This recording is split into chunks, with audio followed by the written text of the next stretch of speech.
ग्राहकों को चाइनीज भेल दिया करती थी।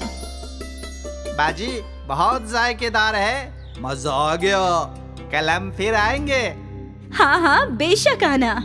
नीलिमा की खुद की बनाई चटनी और नूडल्स का जायका दूसरी दुकानों से अलग था और वही उसके ग्राहकों को पसंद आता था। कुछ ही घंटों में नीलिमा का सारा सामान खत्म हो जाया करता था। फिर वो घर लौट आती। ये लो अम्मी, आज की कमाई। वाह, आज तो तूने 600 रुपए कमाए हैं। हाँ, आज चटनी और नूडल्स ज्यादा बनाए थे। अच्छा है, कल से ऐसे ही ज्यादा बनाना। ठीक है अम्मी। नीलिमा चाहे जितना भी ज्यादा सामान बनाए, उसका ठेला खुलते ही सब कुछ धड़ाधड़ खत्म हो जाया करता था। एक रोज नीलिमा अपने घर पे बैठकर सोच रही थी कि उसे क्या करना चाहिए। अम्मी, जितनी भी ज्यादा चटनी बनाऊं या जितनी भी ज्यादा नूडल्स फ्राई करूं, सब खत्म हो जाते हैं। ये तो अच्छी बात है ना बेटा। वो तो है, लेकिन कुछ ग्राहकों को हमेशा खाली हाथ लौटना पड़ता है। ये तो है ही, अब क्या कर सकते हैं। मेरे पास एक तरकीब है। अच्छा, और क्या है? बाजी, आप रेडीमेड नूडल्स और चटनी भी खरीद लिया करो। बीच बीच में अपनी चटनी के साथ वो भी मिला दोगी तो किसी को इल्म नहीं होगा। ऐसे कैसे इल्म नहीं होगा?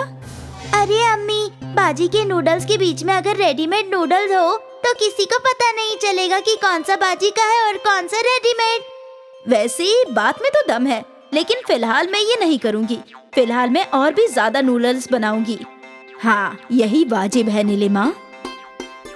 अगले रोज से नीलिमा ने पहले से दुगनी सेजवान चटनी बनाई और पहले से दुगने नूडल्स फ्राई किए।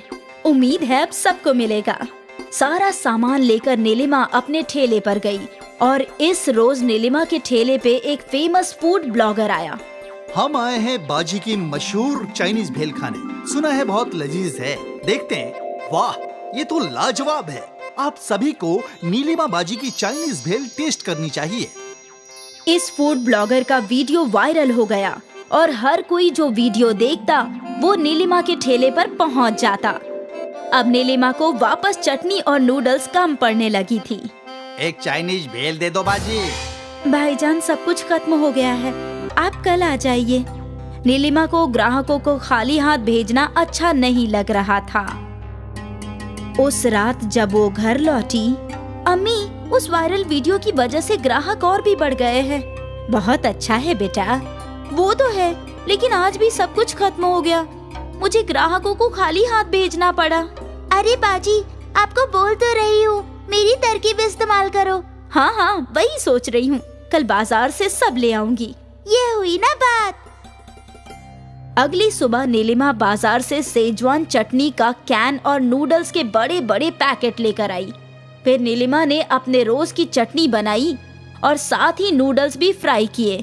ये सारी चीजें लेकर वो अपने ठेले पर गई। रोज की तरह नीलिमा का ठेला खुलते ही ग्राहकों की भीड़ जमा हो गई। मुझे 2 चाइनीज भेल पार्सल। मुझे भी एक। मुझे भी एक। नीलिमा का हाथ चलता ही रहा। धीरे धीरे डिब्बे में चटनी कम होती जा रही थी। लगता है मुझे वो बाजार वाली चटनी भी मिला देनी चाहिए और नूडल्स भी। फिर नीलिमा ने अपनी चटनी में बाहर वाली चटनी मिला दी और फ्राइड नूडल्स में बाजार वाले फ्राइड नूडल्स मिला दिए। मुझे 2 चाइनीज भेल चाहिए। हाँ हाँ, दे रही हूँ। नीलिमा पहले की तरह सारे ग्राहकों को चाइनीज भेल बना बना कर खिला रही थी। बाजी, इसका जायका कुछ अलग है, पहले जैसा नहीं है, लेकिन अच्छा है। नीलिमा खुश थी कि उसके ग्राहकों को बाजार वाले सामान का जायका भी पसंद था। फिर क्या था, हर दिन नीलिमा बाजार से सेजवान चटनी और नूडल्स को अपने बनाए हुए सामान में मिला देती थी। किसी को जायके में फर्क समझ नहीं आया क्या? नहीं अम्मी, उल्टा सब मजे से खा रहे थे। अच्छा है, लगता है छाया की तरकीब काम कर गई। अम्मी खुश थी कि नीलिमा की मेहनत कम हो गई थी। आहिस्ते आहिस्ते नीलिमा बहुत कम सामान बनाती थी और ज्यादा से ज्यादा सामान बाहर से खरीदती थी, लेकिन अब भी उसके ठेले पर भीड़ थी। फिर एक रोज नीलिमा के ठेले के बगल में अशोक ने चाइनीज का ठेला खोला। वो सेजवान चटनी और नूडल्स सब बाजार से लाता था। नीलिमा के ग्राहकों ने अशोक की चाइनीज भेल भी चखी। ये तो हूबहू नीलिमा बाजी की तरह है। क्या वाकई? एक एक करके सारे ग्राहकों ने अशोक की भेल चखी और उन्हें वो भी अच्छी लगी। अशोक बड़ा ही शातिर था। वो ग्राहकों को अपनी तरफ खींचना चाहता था, तो उसने चाइनीज भेल का दाम 10 रुपए से घटाकर 8 रुपए कर दिया। अरे वाह, सिर्फ 8 रुपए में? सही है। वैसे भी दोनों का जायका एक जैसा ही है। बजा फरमाया। और कम दाम होने की वजह से अशोक के ठेले पर कस्टमर्स की भीड़ लग गई और देखते ही देखते नीलिमा का ठेला खाली था। आज पहली बार नीलिमा का सामान खत्म नहीं हुआ था। वो मायूस होकर घर लौटी। क्या हुआ? अशोक ने मेरे बगल में चाइनीज भेल का ठेला खोल रखा है और दाम 8 रुपए कर दिए। अब मेरे पास कोई आ ही नहीं रहा। तो बाजी आप भी दाम घटा दो। लेकिन उससे मुनाफा कम नहीं होगा। कोई बात नहीं, कम से कम सब बिकेगा। हाँ। अगले दिन नीलिमा ने तख्ती लगाई। उसने चाइनीज भेल का दाम 7 रुपए कर दिया। 7 रुपए की तख्ती देखकर ग्राहक नीलिमा के ठेले की जानिब आ गए। अब तो कुछ करना ही पड़ेगा। अशोक ने अपना दाम घटाकर 5 रुपए कर दिया। 5 रुपए में चाइनीज भेल? अब तो मैं 2 खाऊंगा। और एक बार फिर सारी भीड़ अशोक के ठेले की जानिब मुड़ गई। नीलिमा ने अपना सिर पकड़ लिया। उसे समझ में नहीं आ रहा था कि वो क्या करे। कई घंटों तक वहीं बैठने के बाद नीलिमा घर लौटी। मेरी तरकीब काम आई ना बाजी? नहीं, अशोक ने दाम 5 रुपए कर दिए। अभी भी सारा सामान वापस आया। मैं 5 रुपए से नीचे नहीं घटा सकती दाम। तो आप क्या करोगी? मुझे तेरी सुननी ही नहीं चाहिए थी। मेरा चाइनीज भेल का ठेला अच्छा खासा चल रहा था। जहाँ मैंने लालच के चक्कर में बाजार से सामान लाया, वहीं मेरा जवाल शुरू हो गया। मुझे लालची नहीं बनना चाहिए था। लेकिन अब तो क्या करेगी? वापस वही जो पहले करती थी। खुद चटनी और नूडल्स बनाकर चाइनीज भेल बनाऊंगी, पूरी ईमानदारी से। अगले दिन नीलिमा ने सेजवान चटनी और नूडल्स बनाना शुरू कर दिया और फिर शाम को वो अपने ठेले पर पहुंची।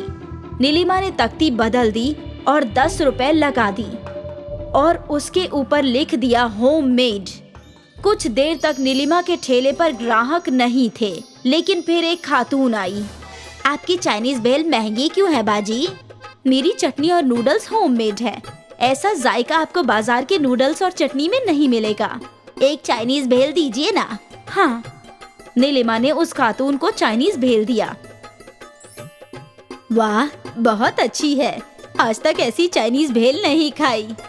आहिस्ते आहिस्ते नीलिमा के रोजाना ग्राहक ने चाइनीज भेल चखी। ये तो बिल्कुल पुरानी वाली है। मजा आ गया।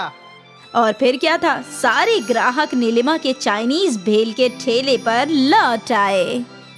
अशोक के ठेले पर दाम कम था, लेकिन कोई वहाँ फटकता भी नहीं था। अशोक सोचता रहा कि वो क्या कर सकता है, लेकिन नीलिमा के ओरिजिनल चाइनीज भेल का तो तोड़ ही नहीं था। एक बार फिर नीलिमा का कारोबार बढ़ा।